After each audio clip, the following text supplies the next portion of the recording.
Hi there. We're talking this unit about the different steps that we can take to make a good decision. And one of the steps in that process is the step of discernment. And at this step, we consider kind of advice from a variety of sources. So sometimes that advice can come from within our own selves. We can look at our own feelings. Sometimes that advice can come from people we trust. And sometimes that advice can come from other sources. So we'll talk in our next unit a lot more about how we can consider what the law has to say about a particular issue to help us decide what to do. And this video is going to focus on another resource that we can use, and that is, what does the church teach about a particular issue? Now, church teaching has changed over the years in this sense. When the church first began, when it was a bunch of people following Jesus around, they wanted to know what someone taught. They looked to Jesus. And as the church grew bigger and bigger, you can't just call up the Pope and say, "Hey, Pope, I have a question about this particular issue." So church leaders tend to use the written word now to convey teaching in a lot of different ways. And we're going to talk about 5 different types of writing that church leaders use to try and give guidance to church members about what to do in particular issues, or kind of offer advice. So here we go. The first type of writing we're going to look at are the documents that were produced from the Second Vatican Council. And this refers to a specific set of meetings that happened starting in 1962 and ending in 1965. And there are a couple of pictures on this particular slide. And having a church council, which is a meeting of all church leaders, was a pretty big deal. There were more than 2,400 bishops that participated at the Second Vatican Council, and it's not like we have these every other year. So, Second Vatican Council started in 1962. The latest church council before that was the First Vatican Council that was in 1870, and the latest church council before that was the Council of Trent, which started in 1545. So we don't have these, like I said, every other weekend. It's a pretty big deal. Vatican II was significant in that there were really bishops from all over the world that participated. The church was really worldwide at this time. And there were representatives from other denominations and even some women, my goodness, that participated in some of the working sessions. And Pope John XXIII, really, when he called this church council, said that the church needed to pay attention to the signs of the times. And what he meant is, let's take a look at what's going on in our world and respond to that, which is a lot of what morality is trying to do. And so there were a number of sessions and documents produced from this council that address some specific moral issues. And we'll look at those more in class.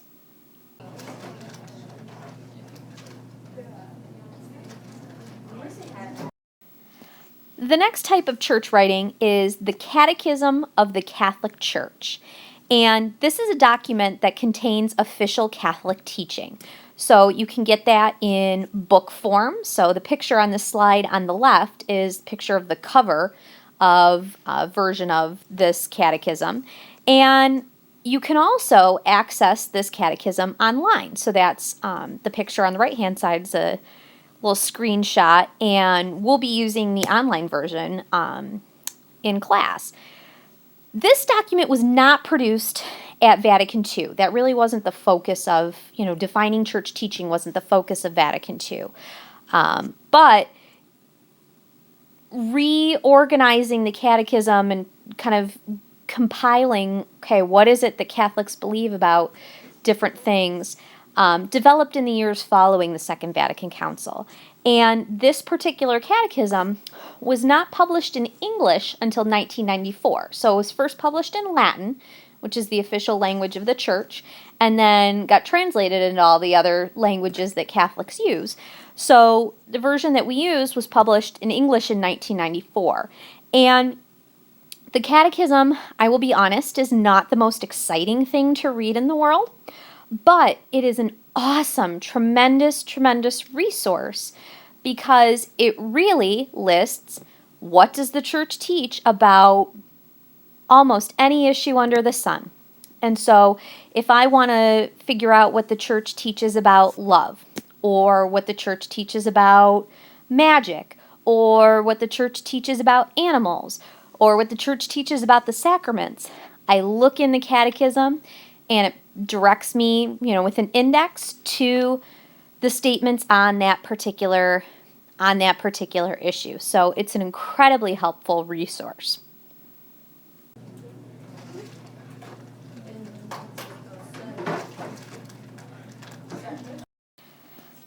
The third type of writing is statements from different Vatican commissions.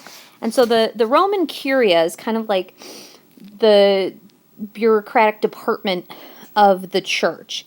And there are many, many people who work in the Vatican, who work for the church in different departments on a variety of issues. So this can be called pontifical academies, pontifical committees, pontifical councils, congregations, tribunals. All of those are organized under the Roman Curia. And this is a screenshot of the Vatican's website, the web page that introduces all of those different departments.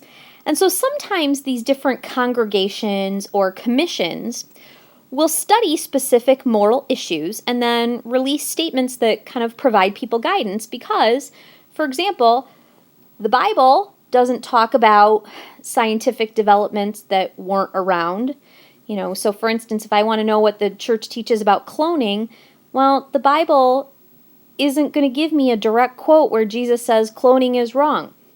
The catechism might be of some help, but especially with technology issues or scientific things, technology and science are changing so quickly that, you can't revise the catechism each time that a new scientific achievement is made.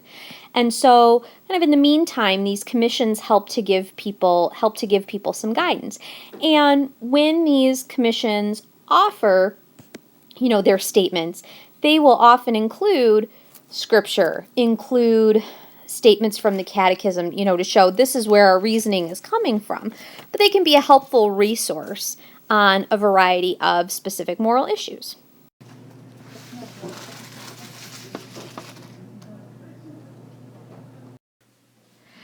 The fourth type of writing is a type of writing known as a papal encyclical.